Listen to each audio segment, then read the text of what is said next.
You're fine. You can breathe now. I know I was kind of holding my breath there. Sorry, a little podcast inside baseball here. We always like to record a little bit of silence at the beginning. Makes it very easy to get rid of our noise later on. And Meredith was breathing directly into the microphone as I was trying to get that. And I was, so either Darth Vader was here, or it was you trying to blow up my eardrums with your lower breathing there. Hello, everybody. I am Pedro Amador, and welcome to Gritty Reboot. And I'm Meredith Amador, and we're happy to be here today. Yeah, listen, I know we're here to talk about HellBoy. Before we get into HellBoy, this one thing I wanted to mention, it was fresh in my mind. It doesn't really have anything to do with the movie unless you count it as a documentary, even though it's a series, technically, because it was 2 episodes. But my God, was Woodstock 99 a worse shit show than we actually remembered? Yes, I didn't remember the severity of the fires. Yeah. We were just Spoiler alert, by the way. Yeah. Spoiler alert, if you weren't alive in 1999, have never ever heard of Woodstock 99, that's what occurred. It basically descended into a riot after 3 days of debauchery and corporate greed run amok. And I think we were sort of surprised if we watched it. Like, there were explosions in the event. Yes. Yeah, it really was like a war zone. Tanks. Yeah, it really was like a war zone over there. It's just something we weren't ready for in the least watching that documentary. It was very cool. I recommend it. Woodstock 99 on Netflix. You know, actually, that's something I've sort of messed up. Obviously, guys don't know this because you don't live with us, but I have a plan or a system when I try to present things to us because, we both work and we have a daughter. So it limits the amount of time of things that we can watch. And trust me, we've seen all of the Dora Explorer and anything like that we could ever possibly get our eyes on. Yes. So to get content for ourselves, I sort of always have a plan. I have like an A show, maybe a B show, and usually a 30-minute sitcom. But as of this point, I'm like a crazy wild man. I have like 8 shows that we're bouncing in between. We technically have an A show, and that's Better Call Saul. We're desperately trying to get there before the rest of the show ended, and we did not make that at all. We're only midway through season 3, I think, at the moment. But we do love that show. But we got, what else we have going on? We got Alone, which is yeah, that's like a survival show. Yeah, that's a reality show that's I think History or Discovery. And then we have Riverdale. Yep, we're watching Riverdale, which is the exact opposite of a reality show. Yeah, I just wanted to watch it for its, soap opera-y like appeal. Yeah, and then we have Untold, which we've been watching, which was also brilliant. We got that great look at Manti Te'o. Yeah, and his fake girlfriend, which is legit one of the craziest things that ever happened in all of sports. And then they also did the Malice in the Palace as well, which is also a huge defining moment that it's seared in my brain. The image of Ron Artest leaping into the stands to try to murder a fan. No, I've just been a wild man about it, but it's been nice to go back and do something a little bit different because we'd really just had that kind of set system of like one show and then a 30-minute. We don't even have a 30-minute right now. We finished off The Kids in the Hall, which is a very laughable title today. I feel so depressed about The Kids in the Hall because I loved the original show. Yeah. It was one of my favorite shows of all time when I was a teenager, and watching what we saw was not good. Yeah, I did. Well, we did a real deep dive into The Kids in the Hall, and I went even deeper than you because I actually took the time in between while we were watching this show to watch the movie Brain Candy from 94 or 95, I think. And I was kind of surprised. As much as I didn't care for the 2 reboots they did, apparently they did a reboot in 2011 on IFC, and it's god awful. Oh my God, it's a reboot. Does that mean we have to talk about it? Eventually, yes. And so it does tie into the podcast, but yes, we can cover it at some point. Now that's a reboot because they completely changed directions, and it's like a narrative show about like death coming to a small town in Canada. Yeah. And they tried to make their kind of sketch comedy work in that. Oh my God, does it not work at all? It does not work. Yeah, honestly, like, it's not even like there's a good joke every show. I mean, it's like there might be a nice skit or joke every 3 or 4 shows, and there was only 11 in the season. But then they did a revival, which is different than a reboot because it's basically like an extra season of the original show. Yeah. Because it even had the same theme song, and it tried to maintain the same vibes, but I mean, it's been like 35 plus years since they were all together doing that show. A long time. And like I said, it's able to deliver a few gags here and there. That revival from Amazon hit a lot more notes than the other show ever did, and gave me a few chuckle-worthy moments and a few quotables that necessarily weren't funny. Like how, I know whenever you take a shower, you like your water hot. Yeah. Little things like that were more a good quote than necessarily funny. Even though I will never forget the DJ at the end of the world. Yeah. Yeah, that's a great dark joke. That was probably my favorite joke of the entire thing. What's the name of that song?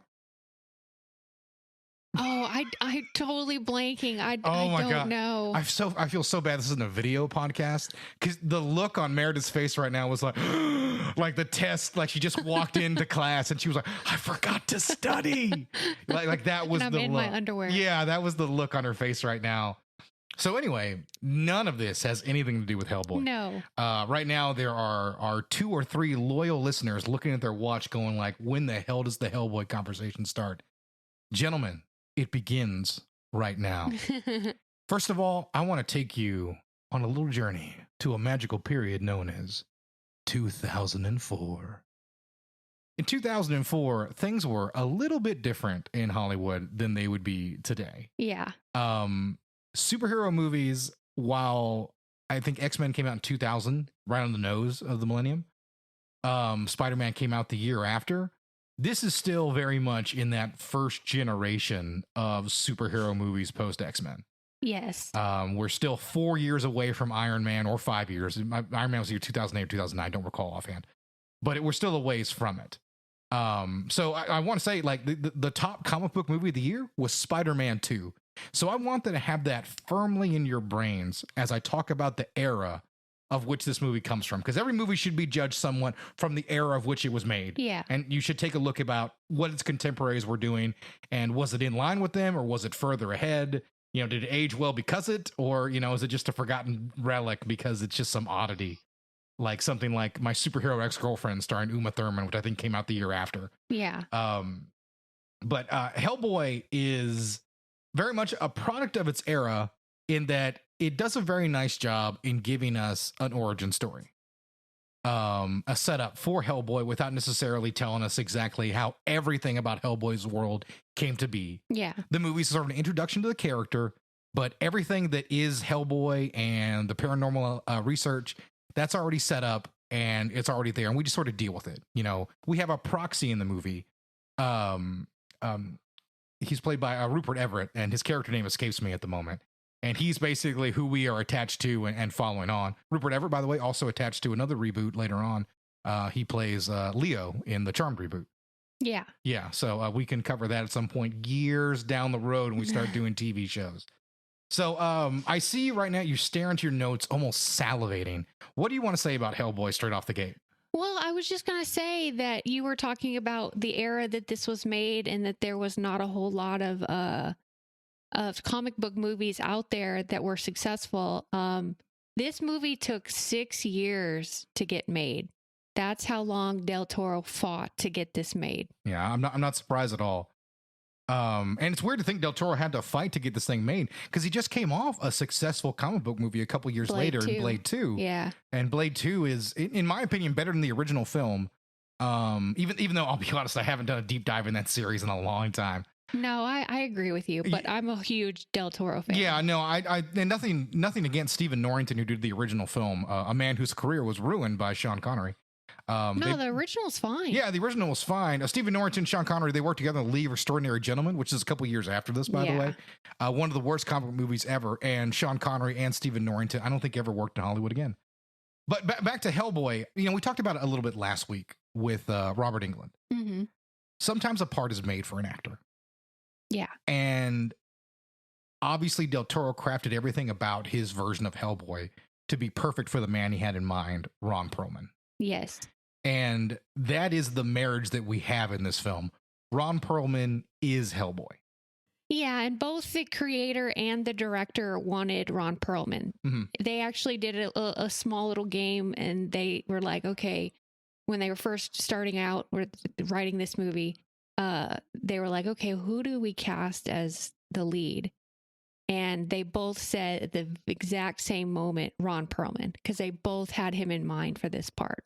And it's easy to see why, because Ron Perlman is an actor who has experience wearing makeup.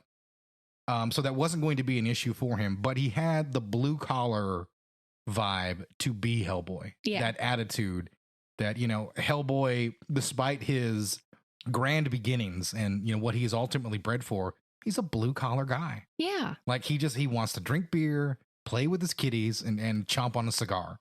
You know, that's what he likes to do. He's a simple man at the end of the day, even if he is a demon. And Ron Perlman nails that effortlessly. Yeah. And that's sort of the thing that is amazing about the movie, coming from the era of which it did. Comic book movies were a little bit more simple in 2004, and that was to their detriment.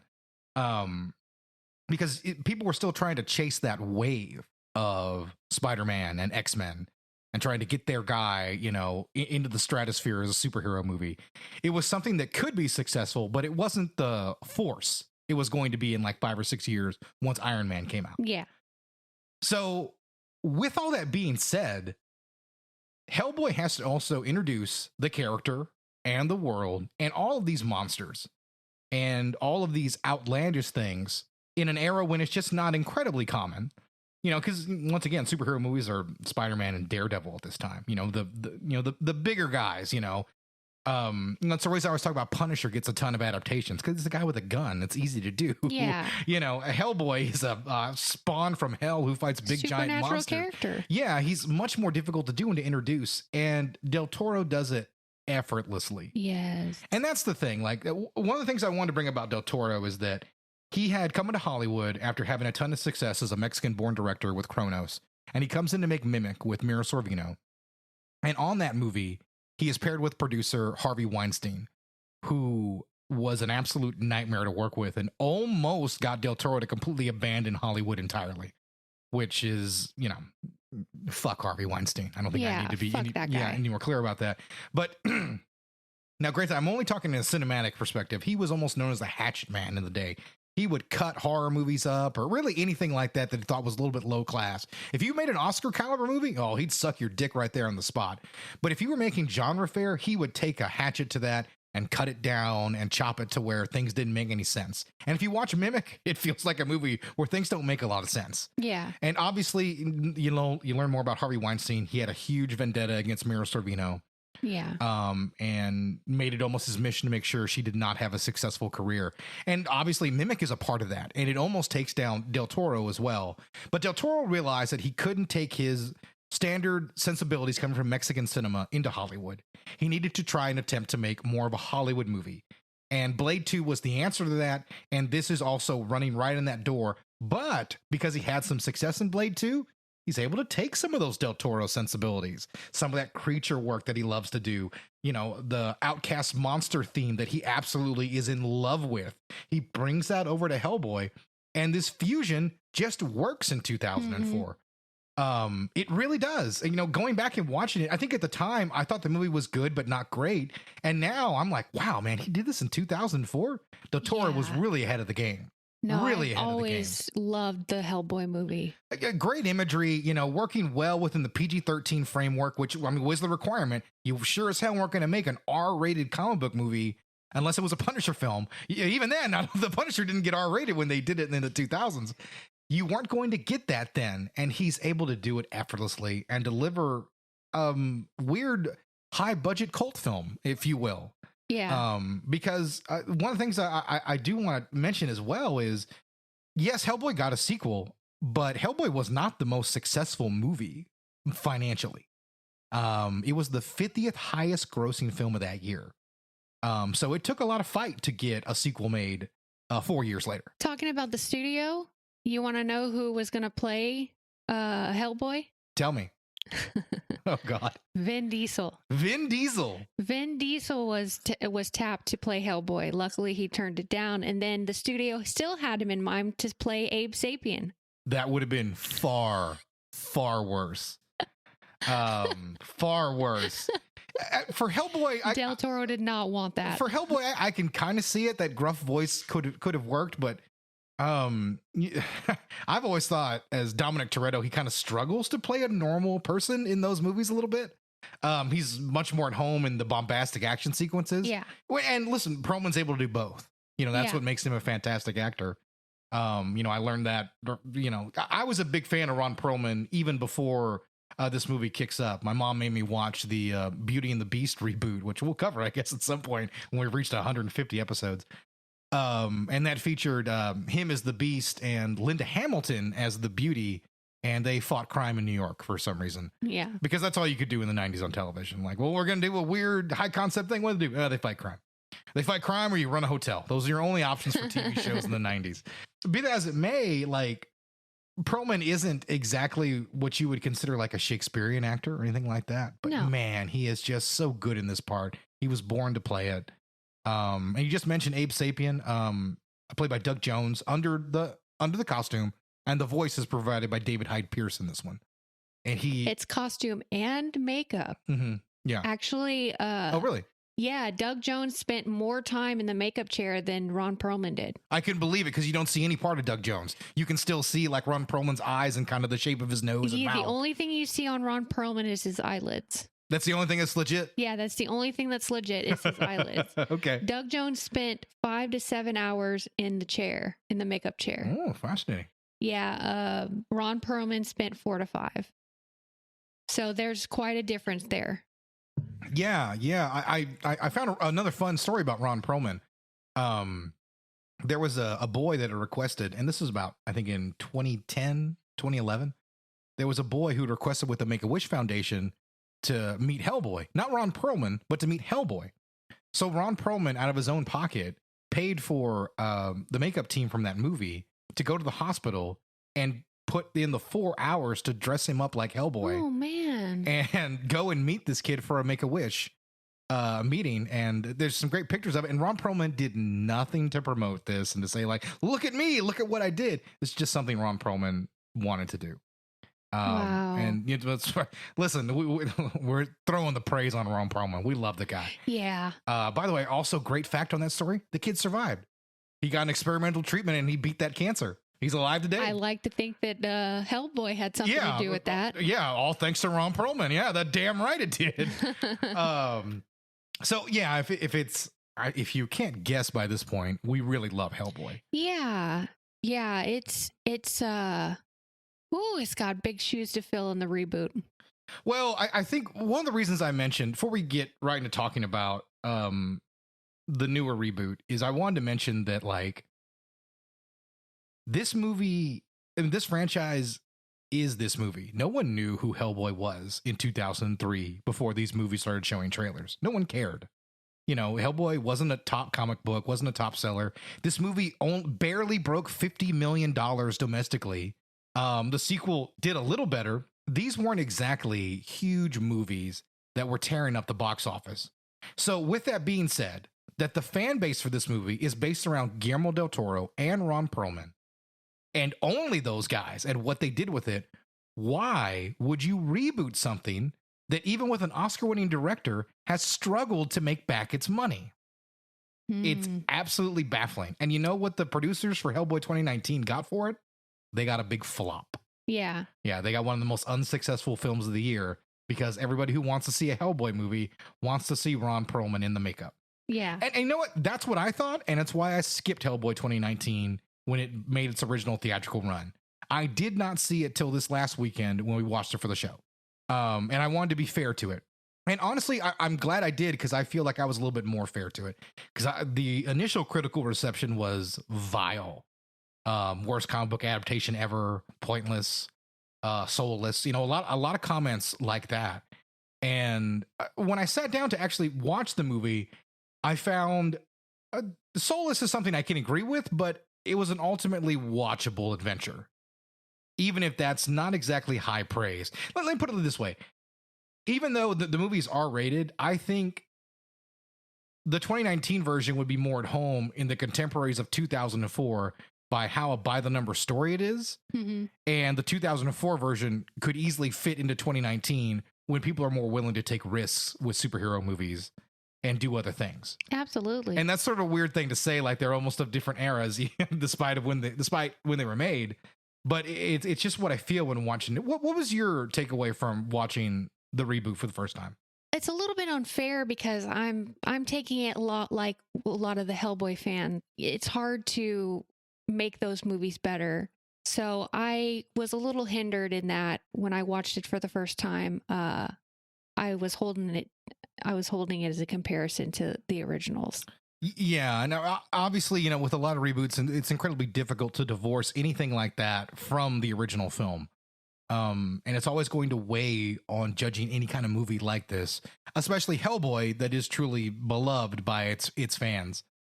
So I guess let's get out there right now the positives, and I think we can both agree on this one. David Harbour. Yeah. He was in a fantastic choice to pick up the role from Ron Perlman. He does bring that blue collar attitude, the same thing that Ron Perlman really excelled at. Even if this part isn't as interesting as what Ron got to play, I think he is pretty good here. Yeah, he took the role very, very seriously. He got in good shape. He had never worked out before. This is his first actual stint in working out. Oh, really? Yeah. I didn't know that. Yeah, he had never worked out before. He's a big dude, yeah. He actually went, and when he worked out in a suit so he would get used to that's a good idea. Something on him. Yeah, that's a good idea. He just took this role very seriously. Well, that's good. That's what you should do, and it does show in the movie. I think his performance is one of the stronger ones, and also I want to say I like his Hellboy makeup. Obviously, when you're competing against a guy like Guillermo Del Toro, and what he's known for is his creatures, those creature effects, the makeup. You know, you think of Pan's Labyrinth, you imagine the creature with the eyeball in his hands. I know he has a name, but I just forgot it. But the point is, Del Toro just craps those out like it's not a big deal. Well, he's so good at monster flicks. He's such an imaginative director that he's able to come up with these original looks and feels. Exactly, yeah. Poor Neil Marshall. Yeah, and Neil Marshall, he directs the 2019 version, and personally, I like Neil Marshall. He directed 2 cult films I absolutely love: Dog Soldiers, probably one of the best Alien ripoffs. It's with werewolves and set in Ireland. Fantastic movie, and The Descent, which is a little bit more popular. A lot more people have seen that. Great claustrophobic film. When it makes its twist about cave-dwelling monsters, I am all about it. Yeah. And I think the character work is done well enough in the movie. But after that, his career kind of struggled till he went to television, and he didn't just go to TV and do random episodes. Neil Marshall directed almost every big action-heavy episode of Game of Thrones there ever was. So he is no slouch when it comes to being a director. No. And still, in this movie, it almost doesn't help, with the exception of some well-done action sequences. I think like the giant fight is exciting. Actually, most of the action sequences in the movie are well done because that is Neil Marshall's forte. Yeah, this movie is a lot of good action, poor exposition, poor story. The story is all over the place. They try to introduce all of these different storylines and characteristics that aren't needed. I think my favorite scene in the movie is the giant fight. I love that scene. I think it's good action right there. Yeah, the giant fight really is fantastic stuff. I mean, that's why you want to go see an action movie like this, so you can get some sort of fantastic sequence like that. And that's pretty well done, even if there is apparently a glaring mistake. Hellboy's hand of doom switches arms.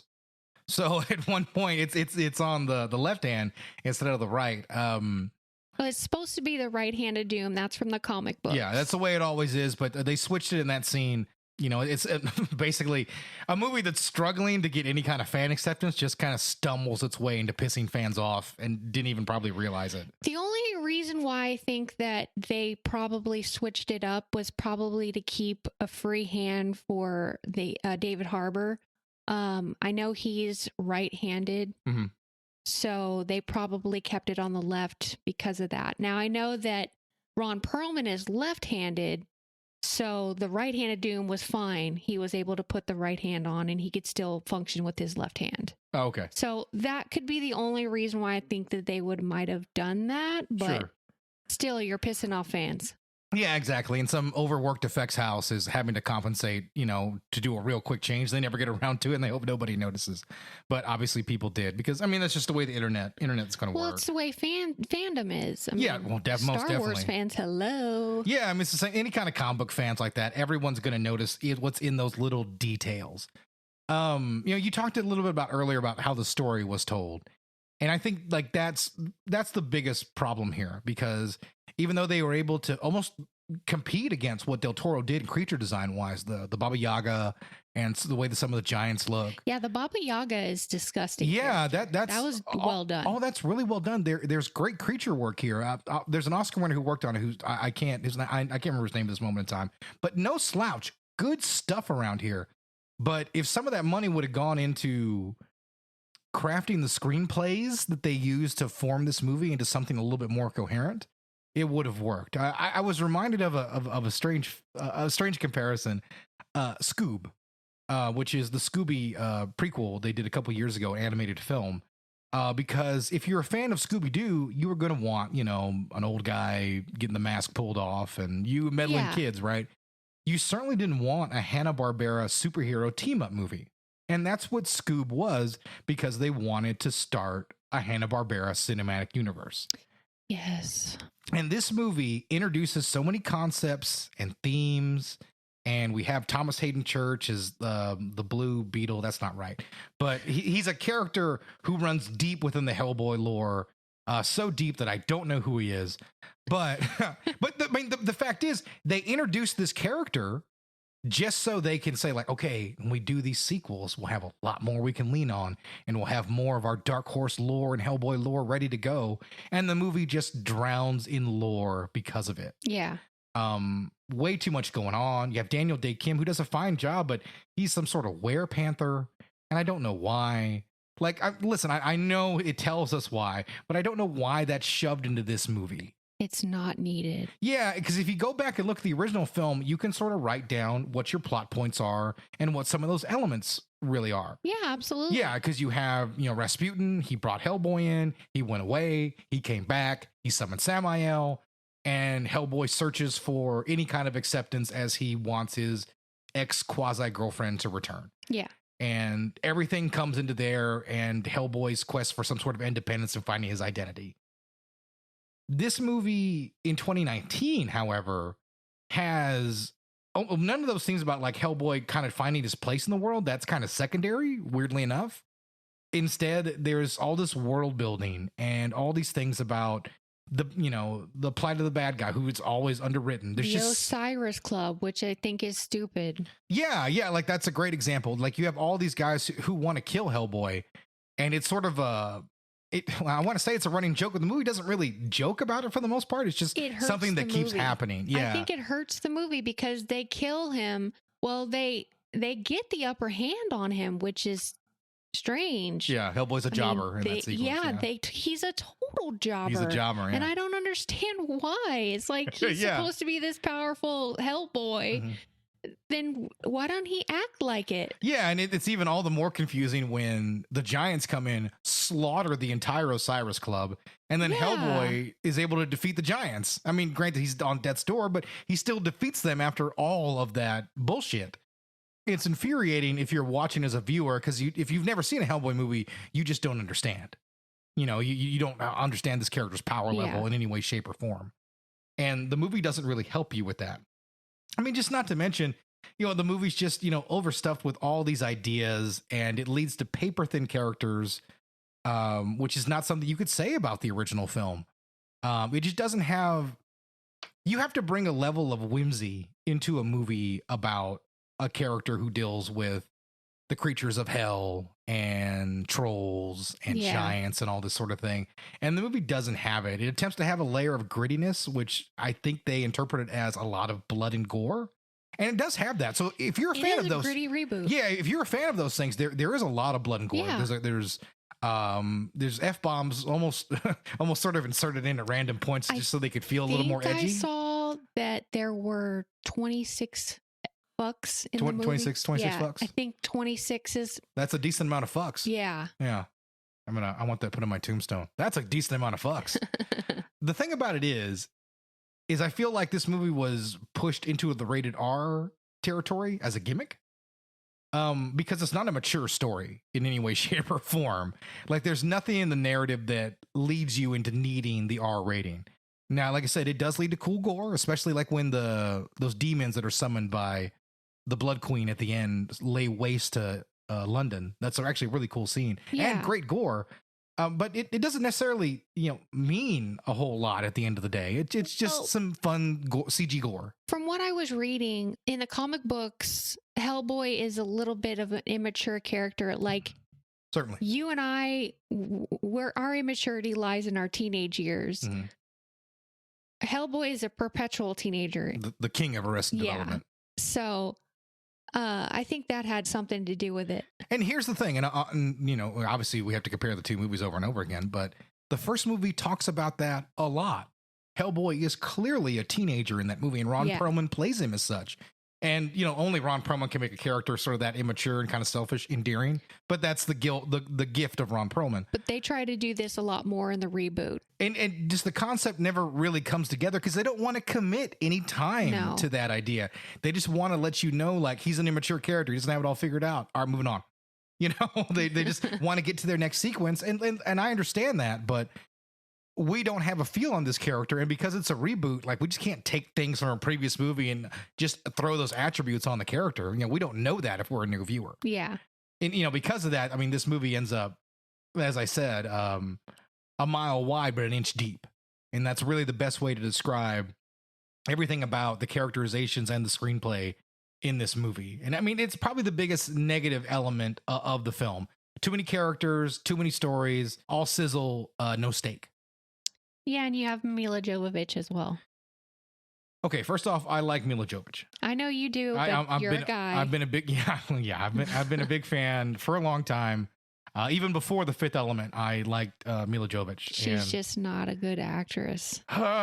Yes. Yeah. I mean, like, I can list a couple of performances I've really liked her in. He Got Game, fantastic work. But I can tell you that Mila Jovovich called this movie. Oh, yeah? Oh, yeah. She said from the very beginning, before they even started filming it, that it was going to be a bust. Oh, really? Yeah. Wow. But then, she's fire her agent. After they filmed it, she really should. Yeah, she should. She should fire her agent. Tell her to stop working with that untalented guy. The one she married? Yeah. After they filmed it, she hoped that this would become a cult classic. But I have got to tell you, Mila. No, that's the worst part about it. All the great work done by those effects guys and everything like that. It's all just going to be forgotten just because the movie never should have been made.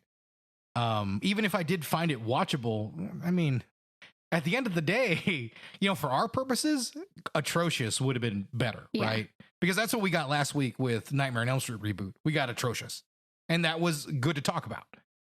This movie, at the end of the day, is just sort of watchable and draws endless comparisons to the other movie. And as I said before, this movie was R-rated, but ends up having less balls than I think the original film did. And there's two... It's just the blood. Yeah, I mean, there's two things that I want to draw a parallel to in the original film. Cigar chomping is one of the first. Yeah. Hellboy has a cigar in almost every scene. There's smoke, atmosphere in almost every shot that he is in. Because that's a big part of who he is and his character. And because you can't smoke in 2019 Hollywood, that element is not a part of Hellboy. Now, once again, I didn't watch eagle-eyed in every sequence, but I could not find, when I typed in Hellboy 2019 cigar, smoking, I didn't find a single Google image about it. Can't say Google for some reason today. So I don't know why that is. They axed all that out. And it's unfortunate, but that's just what modern Hollywood does. But the other thing that's gone that I think was a nice part of Hellboy's characterization, especially in the original film. Once again, I can't speak to the comics because I only read an issue or there, and it was probably almost 20 years ago. Christianity. Yeah. That's a big part of Ron Perlman's character. He always has that crucifix on him. When we're first introduced to Professor Bloom later in the movie, early in the Del Toro film, we see him praying. He's got the crucifix right on. He's got a rosary right on him and the crucifix hanging down. And we later see the crucifix tighten the hand with the cross hanging down after he's dead. And Hellboy is mourning him on the top of the building as the rain comes down on him. You know, that Christianity is a big part of who Hellboy is.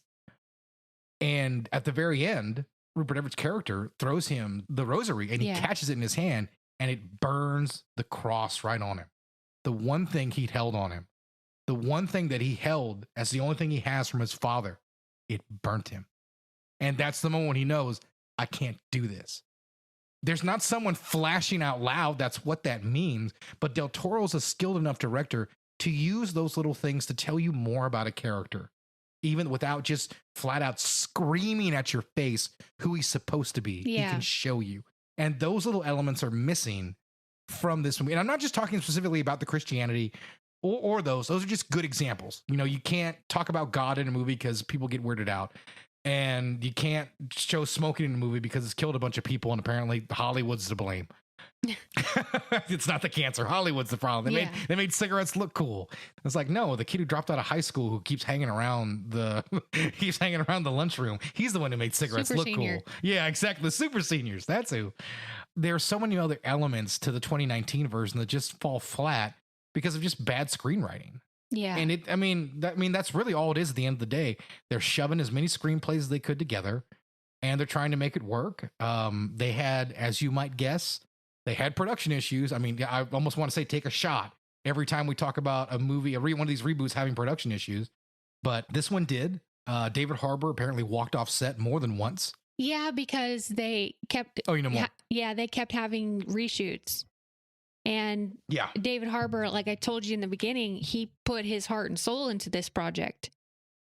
And he was doing his best acting. And for them to have constant reshoots, he was like, I'm done.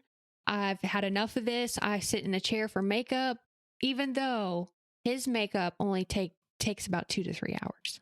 But still, you know, that's 2 to 3 hours. A lot of time. Yeah, that's 2 to 3 hours out of his day. Yeah. That he's having to come in and do that. And it's also tough to get in the mindset of that character again after leaving it for months to be on the set of Stranger Things or whatever it is he was doing. So those can get frustrating. The producers, they end up having a dick measuring contest with the director. They fired his longtime cinematographer somewhere in the middle of production.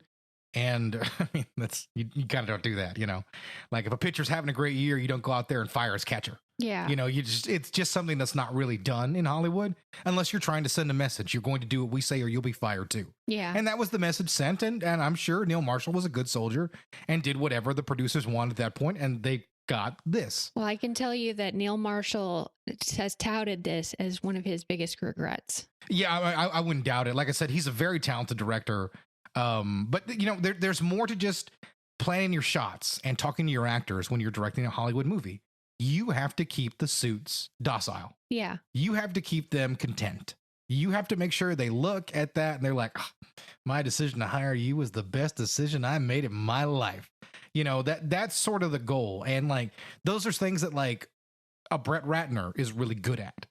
You know, and I'm not saying that to pick on Brett Ratner, piece of shit.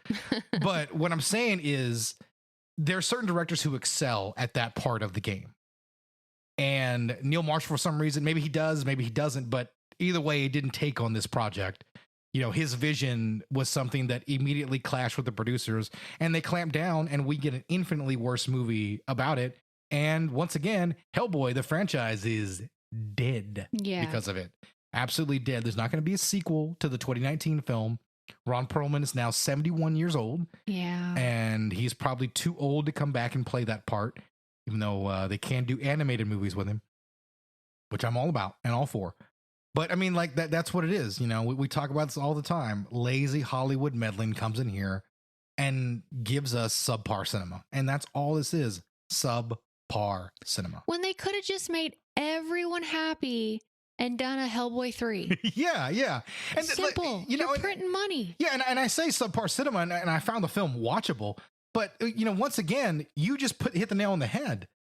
All the fans wanted another Del Toro movie. Yeah. And Ron Perlman as that character. Nobody wanted a reboot except for a studio head who was looking for a project in the vault he could reboot. And that's it. And so we've ended up with this film that doesn't have a narrative purpose. And so we're here, you know, with the death of this franchise. And that's what it is. Throw your flowers on the grave of Hellboy. It's dead. It's not coming back. At least not for another 20 years or another auteur filmmaker who happens to love the character. So good luck on that happening. Yeah. At the end of the day, well, let me ask you, do you have any other final thoughts to wrap up on Hellboy 2019 to 2004? I don't think so. I think I've covered everything I wanted to cover as far as the reboot. I mean, it's a gritty reboot, so it's got that. At least we got our show in there. Very true. Very true. Mila Jovovich, still beautiful at her age, and but just lousy in this film. There's so many actresses you can cast. You can cast. Let's try that word. Cast to play a witch who's going to chew scenery, and Mila Jovovich is not that actress. I don't know what she was doing in here and why they cast her. I hope she got paid a lot of money for it. And it was nice to see her not in a movie directed by her husband. It's her third time playing a villainess, too. Oh, really? Mm-hmm. I'm trying to think of other movies where she's played the villain. I know there are some, but I just can't think of it offhand. So, I always like to see her, but she was not at her best here. I don't want to talk about Hellboy 2019 ever again after this moment. And I'm pretty sure you could put that quote and write David Harbour underneath it, and it would be 100% true as well. I'm pretty sure he would never like to speak of it, even though he did have some pretty nasty things to say after the movie was completed. He basically blamed the Del Toro fans.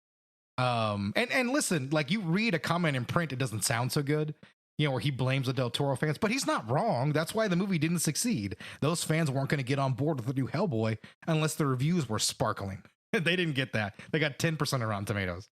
Well, it's like wrestling. I mean, you have a guy that somebody tries to shove down your throat and it's not working, but he's still the champ. How do you feel about it? Exactly. Yeah, you boo. Yeah. You boo. You chant CM Punk. Sorry, it's the way fans. Yeah, work. It's just the way it goes. But one thing I did want to ask you is, which makeup do you think ends up looking better at the end of the day? Hellboy. Well, they're both Hellboys. Sorry, yeah. Hellboy 2004. Yeah, they're both Hellboys, but 2004. Yeah, I was going. Which is the sexiest Hellboy? It's smoother. It's more defined. Although I do like how big the horns are in the Hellboy 2019 version. Yeah.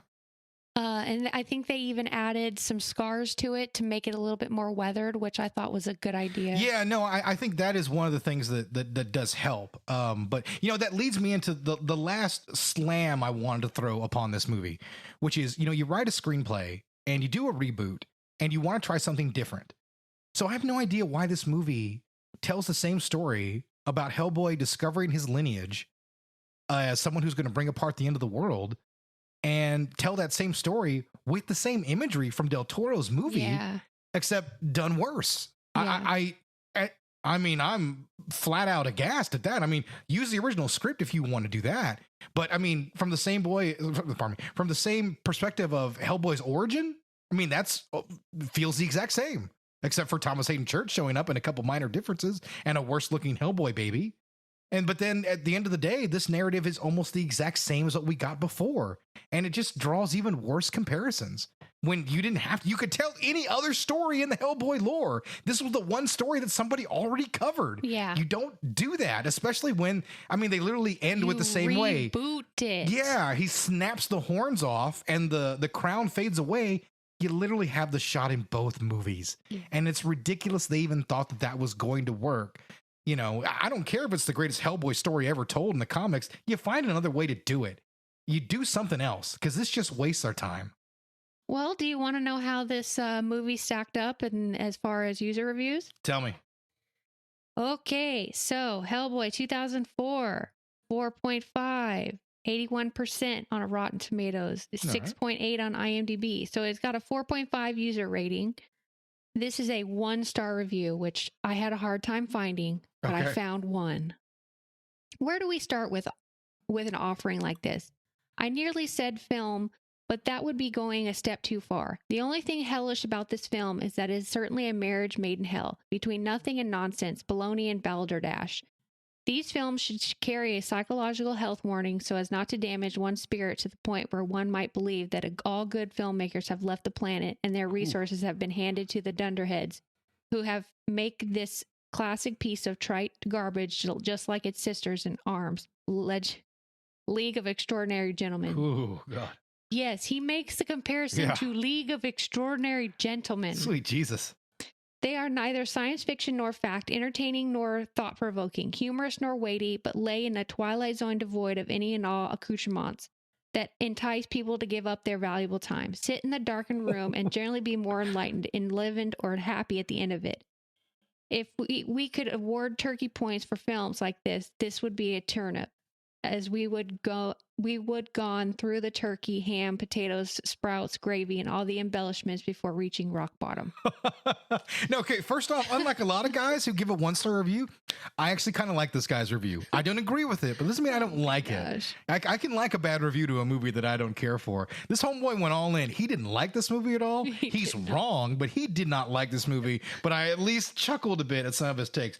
However, if we're going to talk about the original film reviews, I do have just something to cleanse the palate. Let me get close in the mic so you can hear that bass. I feel like I'm a rock DJ when I get in. Like, this is Leonard Skinner on 97.7 The Bode. This is the greatest film critic who ever lived, Roger Ebert, and I'm going to read you just a couple of things from his review. Hellboy is one of those rare movies that's not only based on a comic book, but also feels like a comic book. It's vibrating with energy, and you can sense the zeal and joy in its making. Of course, it's constructed of non-stop special effects, bizarre makeup, and preposterous storylines, but it carries the baggage lightly. Unlike some CGI movies that lumber from one set piece to another, this one skips lightheartedly through the action. And in Ron Perlman, it is found an actor who is not just playing a superhero, but enjoying it. Although he no doubt had to endure hours of makeup every day, he chomps a cigar, twitches his tail, and battles his demons with something approaching glee. You can see an actor in the process of making an impossible character really work. Roger Ebert fucking loved this movie. Yeah, he did. Roger Ebert gave this movie 3.5 stars. That's very good. This was, I ended up, I only discovered this because I went back to watch his top movies of 2004. It did not make his top 10, but he mentioned it in his other notable films.